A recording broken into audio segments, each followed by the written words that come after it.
എവിടെയായിരുന്നടാ പ്രഭേ നീ? ഞാൻ വന്നിട്ട് ദിവസം എത്രയായി? കരുവാ വന്നൂണ് കഴിക്ക.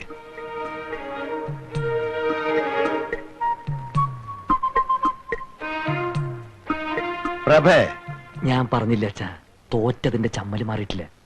പ്രകാശ, നിന്നോടാ പറഞ്ഞത്. മാനു, നീ എന്ന് വിളിക്കും, വന്ന് ഊണ് കഴിക്കാൻ പറ. ഇവ നാട്ടടക്കി ഇരുന്നാ ഞാൻ വിളിക്കാം. മോനൊന്നും മിണ്ടണ്ട കേട്ടോ. ഇല്ല ഞാൻ ഒന്നും മിണ്ടുന്നില്ല. എടാ, 4 മാസം കഴിഞ്ഞ് കാണുകല്ലേ നീ നിന്റെ അച്ഛനെ. ഒരു വാക്കുപോലും മിണ്ടാൻ വയ്യായിരുന്നല്ലേ? എണീറ്റ് വാ, അച്ഛൻ വിളിക്കുന്നു. മറ്റവൻ അവിടെ നിന്ന് എഴുന്നേറ്റ് പോയതിനു ശേഷം ഞാൻ വരാം. മറ്റവനോ? പ്രകാശൻ നിന്റെ അനുജനാ. അനുജൻ അവൻ എന്റെ പ്രതിയോഗിയാണമ്മേ. പ്രവേ, നിന്നോടാ പറഞ്ഞത്. വയസ്സുകാലത്ത് അച്ഛനെ നിങ്ങൾ വിഷമിപ്പിക്കരുത്. ഞാൻ വരാം, പക്ഷെ അവൻ എന്നോട് ഒരു അക്ഷരം മിണ്ടാൻ പാടില്ല. തെരഞ്ഞെടുപ്പിനെ പറ്റിയോ എന്റെ മീശയുടെ കാര്യോ അങ്ങനെ വല്ലതും പറഞ്ഞാൽ എനിക്ക് സമനില തെറ്റും. നിന്നോട് മിണ്ടാൻ പാടില്ല എന്ന് ഞാൻ പറഞ്ഞിട്ടുണ്ട്. എണീറ്റ് വാ. അവൻ എന്നെ നോക്കി ചിരിക്കാനും പാടില്ല. നടക്കടാ അങ്ങോട്ട്. എന്തോ നാടാ ഇത് നിങ്ങൾ തമ്മില്? ഇരുന്നൂണ് കഴിക്ക. അച്ഛൻ എപ്പോ വന്നു? ഓ മഹാഭാഗ്യം, ഇപ്പോഴെങ്കിലും ഇതിന്റെ ശബ്ദം ഒന്ന് കേട്ടല്ലോ. അവൻ ഇച്ചിരി മീൻകുളം പോട്. അമ്മേ, ചോറ് ഇത്തിരി കൂടുതൽ വിളമ്പിക്കോ, മൂപ്പർക്ക് നല്ല ക്ഷീണം കാണും. അമ്മേ, നീ കഴിച്ചു കഴിഞ്ഞില്ലേ? എണീറ്റേ.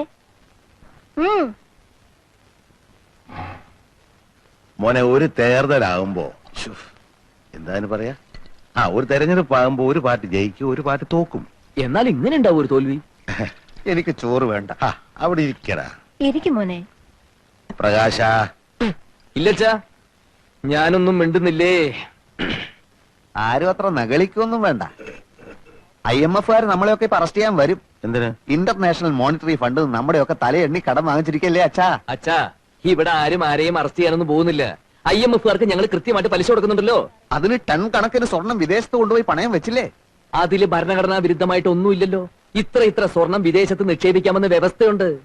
വ്യവസ്ഥ ഇങ്ങനെ പോയാൽ നാളെ നമ്മുടെ പാവപ്പെട്ട സഹോദരിമാർക്ക് കല്യാണം കഴിക്കാനും കഴുത്തിലണിയാനും ആഭരണങ്ങൾക്ക് വിദേശത്ത് പോകേണ്ടി വരുമല്ലോ. അച്ഛാ, അങ്ങനെ നിർബന്ധമുള്ളവർ പോയി മേടിക്കട്ടെ.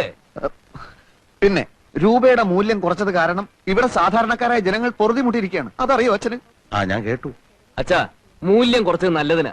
അതിനനുസരിച്ച് ഇവിടെ ഡോളർ കുന്നുകൂടും, വ്യവസായശാലകൾ ഉയരും. 5 വർഷം കൊണ്ട് നമ്മുടെ രാജ്യം ഒരു ഹരിത സ്വർഗ ഭൂമിയാവും. 6 മാസം കൊണ്ട് ഈ ഗവൺമെന്റ് മൂക്കും കുത്തി താഴെ വീഴും. വായും പൊളിച്ചിരുന്നാ മതി. അങ്ങാടി തോറ്റന് അമ്മയുടെ അടുത്ത് കുതിര കയറുന്നതിന്. പ്രകാശ, അമ്മയൊന്നും ഉണ്ടായിരുന്നേ. ഞങ്ങൾ ജയിച്ചതേ ജനങ്ങൾക്ക് ഞങ്ങളെ വേണമെന്നുള്ളതുകൊണ്ടാ.